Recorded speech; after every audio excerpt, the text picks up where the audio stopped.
The Memphis Grizzlies, they were the 9th seed. They finished 34-39, so the same record as the next team we're going to talk about, which is the Suns. And I think the Grizzlies this year, it's a big year for Ja. Big year for Ja Morant. Coming off a great, sensational Rookie of the Year award season, people are looking at him to take another leap. So if he takes that leap, can they be a playoff team? Can they not be? The question is up in the air. They added Mario Hezonja. They lost Josh Jackson, which basically means they didn't do really anything in the offseason.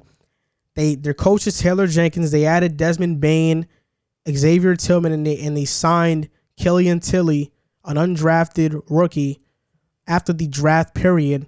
So, I mean, this starting lineup to me is going to be Ja Morant, Dylan Brooks, Kyle Anderson, Jaren Jackson Jr., and Jonas Valanciunas. Maybe if you want to put Brandon Clark to start this year, it really depends.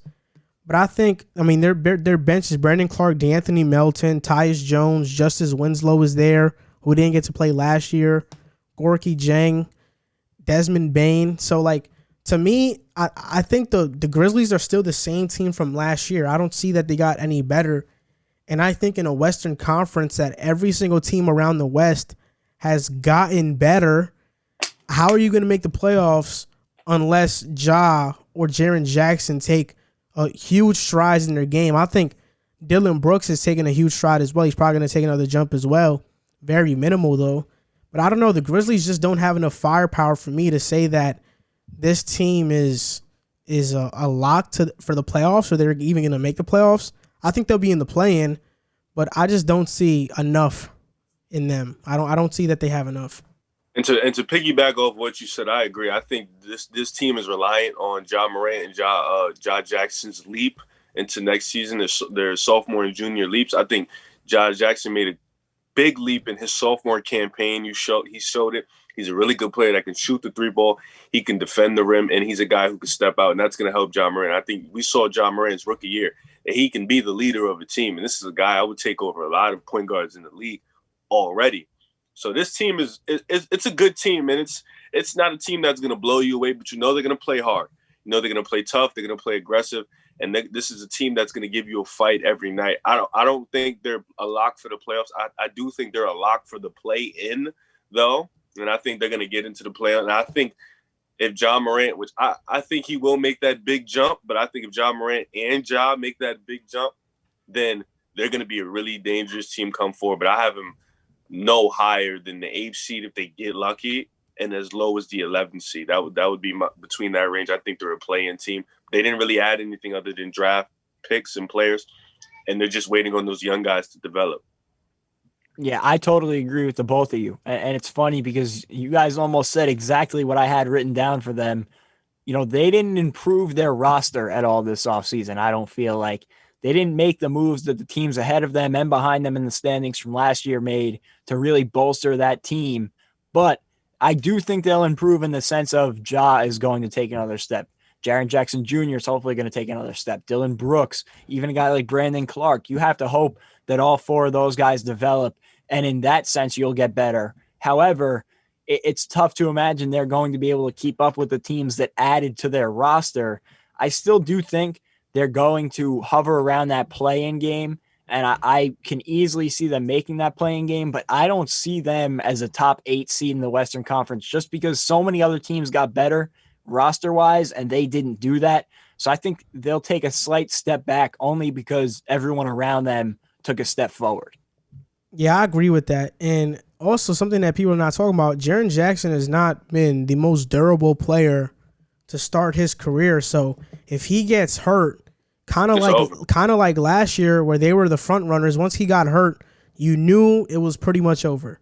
And, can Desmond Bane develop into a starting 3? I think he can.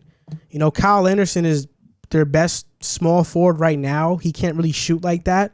So if Desmond Bane can develop and they got a steal in him, then maybe he can take that role because Desmond Bane is probably the first or second best shooter coming out of this draft. It's between him and Nesmith in Boston.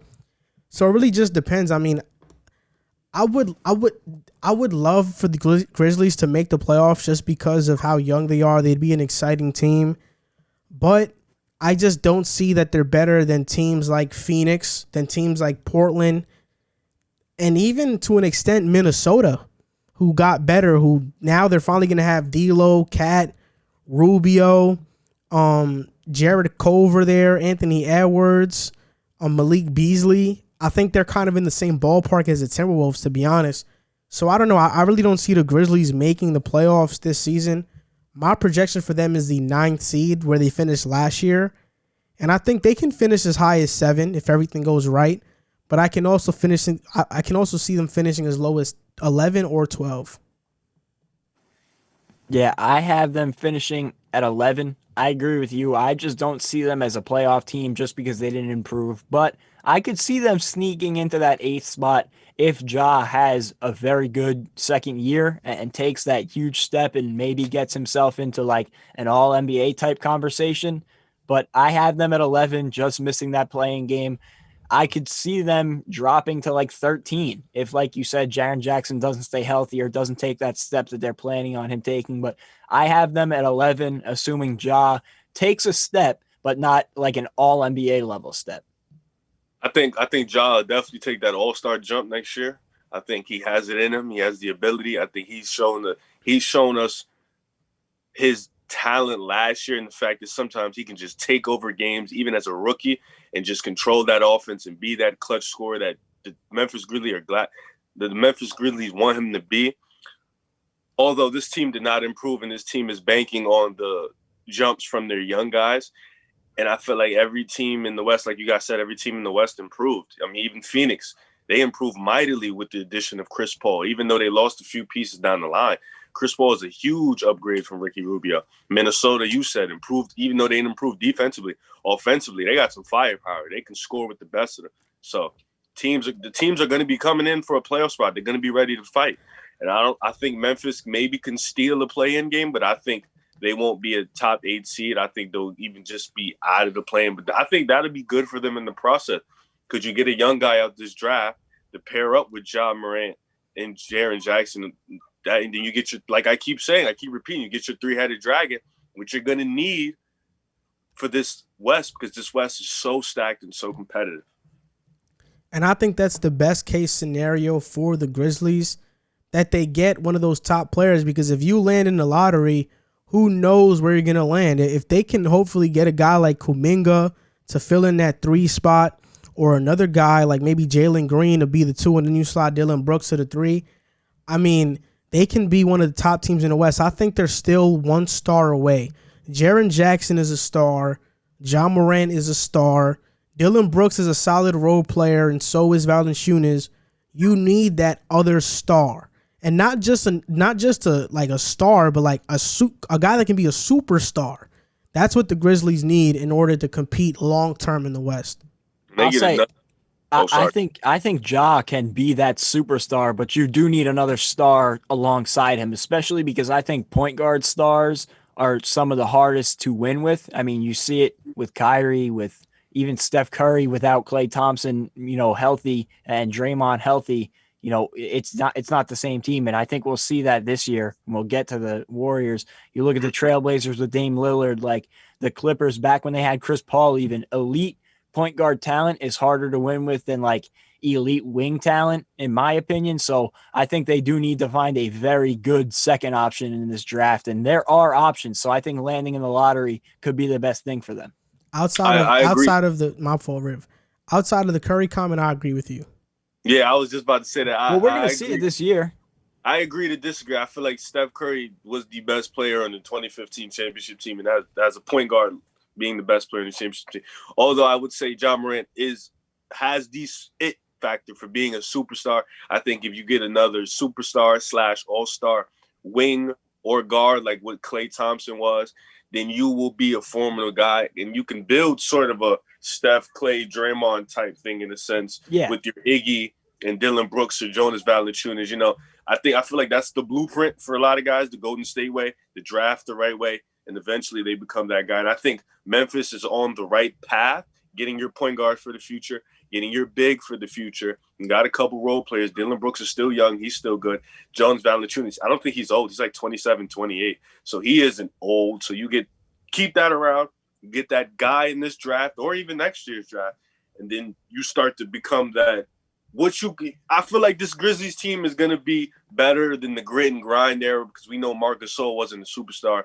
Zebo wasn't a superstar. Mike Conley, they was just a bunch of really great players on the same team. So I like the direction they're going in, even if they don't make the playoffs. And that's what I meant more by the Warriors comment was like, even in 2015, they surrounded him really well with talent. Like elite point guard superstars need to be surrounded with talent more than a wing superstar, in my opinion. So it's going to take more work from the Grizzlies to surround a guy like Ja. Yeah, I get that. I mean, I think outside of like LeBron, every wing talent has been surrounded. Like KD, Westbrook, Harden, Ibaka, you know. You said, oh yeah. Outside of like LeBron, everybody has been like we're not talking about LeBron, every player has had to be surrounded with a lot. I just don't agree with the Steph comment because I think he plays off the ball so much that he's an anomaly. Like Ja and other point guards, they dominate the ball for most of the game, and that's why it's so hard because they're usually gassed in the fourth. So you would say dominant. Ball dominant point guards, it's hard to win with. Like for me, we're also forgetting they have Brandon Clark. Like Memphis has been extremely good in the draft. Jaren Jackson, people were talking about him when he got drafted. He went a little bit too high because he was a raw prospect. You drafted Jackson. Ja was kind of a easy pick. Then you draft Brandon Clark, and now Desmond Bane, who looks like he can be a very good pro. So they've shown that they can draft well. And in this loaded draft, they could possibly do the same thing again. I agree. I think they're well on the way. And although this might be a bit of a down year compared to last year where they were competing for a playoff spot, it might be the best thing for them to take a step back, and they're headed in the right direction. We talked about it a lot at the bottom of the East. I didn't think a lot of those teams had a sense of direction. The Grizzlies have a very clear sense of direction, and they've done a great job the past few years rebuilding from the grit and grind teams.